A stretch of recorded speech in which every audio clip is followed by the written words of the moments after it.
In this video, I will show you how to read your intros if you want to check who's reached out to you on OkCupid.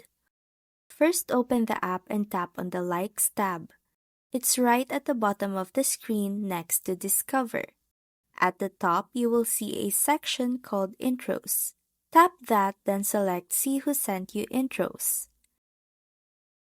Now, OkCupid only lets you view all your intros at once if you upgrade to OkCupid Premium. You will see the pricing options: 629 Philippine pesos for 1 month, 1,250 Philippine pesos for 3 months, and 1,890 Philippine pesos for 6 months. Just confirm payment if you want full access. But if someone has already sent you an intro and it's the only one for now, you will see it right away on your screen. No premium needed.